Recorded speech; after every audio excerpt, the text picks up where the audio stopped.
Manasseh was 12 years old when he became king, and he reigned in Jerusalem 55 years, and his mother's name was Hephzibah. And he did what was evil in the eyes of the Lord, like the abominations of the nations that the Lord had driven out from before the children of Israel. And he rebuilt the high places that Hezekiah his father had destroyed.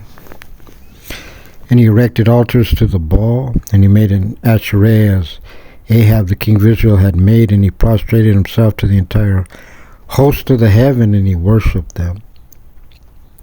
And he built altars in the house of the Lord, concerning which the Lord had said, In Jerusalem I will establish my name. And he built altars for the entire host of heaven in the two courts of the house of the Lord, and he passed the sun through fire. He practiced soothsaying and divination. And he consulted necromancers and those divine by the Jeroboam. He did much that was evil in the eyes of the Lord to provoke him. He placed a graven image of the Asherah that he made in the house concerning which the Lord had said to David and to his son Solomon, In this house and in Jerusalem, which I have chosen from all the tribes of Israel, will I establish my name forever. And I will not continue to cause Israel's feet to wander from the land that I have given their forefathers, if they will but observe to act in accordance with all that I have commanded them, and according to all the law that Moses my servant commanded them. But they did not obey, and Manasseh led them astray to do what was evil more than the nations that the Lord had destroyed from before the children of Israel. The Lord spoke through his servants the prophets, saying, Since Manasseh has committed these abominations, he has done more wickedly than all the Amorites who were before him did, and he caused Judah to sin with his idols.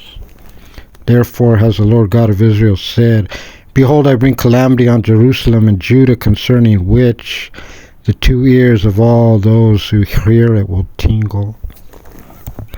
And I will stretch over Jerusalem the measuring line of Samaria and the plumb line of the house of Ahab, and I will wipe Jerusalem as one wipes a dish. He wipes and turns it upside down. And I will forsake the remnant of my heritage, and I will deliver them into the hands of their enemies, and they will become plunder and prey for all their enemies. Since they did what was evil in my eyes, and they constantly provoked me, since the day that their forefathers left Egypt until this day. Moreover, Manasseh shed very much innocent blood, until he filled Jerusalem from one end to the other, besides his sin that he caused Judah to commit, to do what was evil in the eyes of the Lord.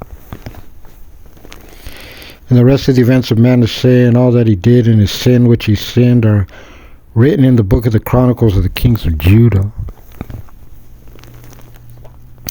Manasseh slept with his forefathers and was buried in the garden of his house, in the garden of Uzzah, and his son Amon reigned in his stead. Amon was 22 years old when he became king, and he reigned 2 years in Jerusalem, and his mother's name was Meshullemeth, the daughter of Haruz of Jabah. And he did what was evil in the eyes of the Lord, and Manasseh his father had done. And he went in all the ways that his father had gone, and he worshipped pagan deities that his father had worshipped, and he prostrated himself to them. And he forsook the Lord God of his forefathers, and did not follow the Lord's way. And Amon's servants conspired against him, and assassinated the king in his palace. And the people of the land slew all the conspirators against King Ammon, and the people of the land appointed his son Josiah in his stead. And the rest of the deeds of Amon that he did are written in the book of Chronicles of the kings of Judah, and he buried him in the grave in the garden of Uzzah, and his son Josiah reigned in his stead.